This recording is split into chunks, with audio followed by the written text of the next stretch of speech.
of the things that's really hard to wrap your mind around is that in Scripture it says, God so loved the world that he gave his Son.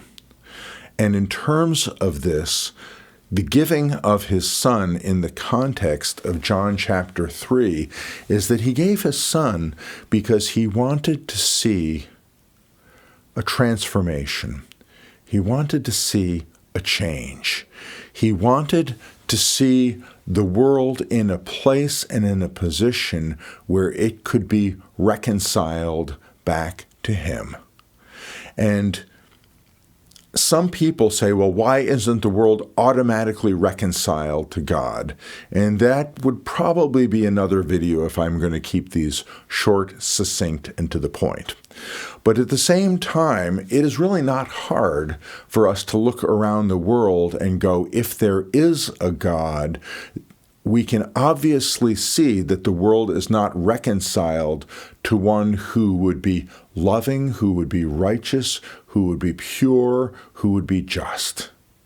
We look at what's going on and say the world, even in our own imperfect judgment of the world is not what someone who judges rightly would say is what it should be. And so we are living in a place where the promise of Scripture is that God loved the world, he gave a solution.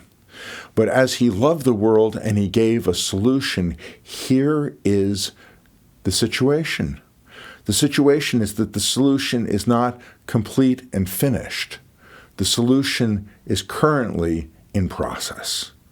And so on a certain level, as we are living out our lives in this present age, we are living in imperfection. And the imperfection is in part inside us, and the imperfection is also part of a groaning creation, a world that isn't what it should be. And God, in an extraordinary stroke of courage, I believe, in the very first chapter of Genesis, giving humanity the opportunity to be those who govern this present age.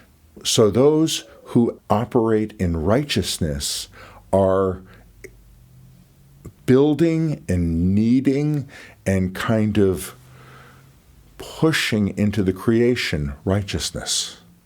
And those who are living according to wickedness and according to evil are taking what they have and building evil into the creation. And as all of this is going on, and as there is this rush of voices, as millions, as tens of millions of voices are all saying different things, the creation is responding to the governance of individual human beings. And we look at this and we go, well, there are more powerful human beings than I am, so what use is my voice? And I would offer to you the possibility that perhaps it is not the economic power of individuals or corporations or entities or organizations that are important, but it is whether we are choosing evil or righteousness. And if there is a God who is watching, which Scripture clearly says there is a God who is not only watching, but involved in bringing creation to the end point, to the singularity, to the thing that he wants this to come to.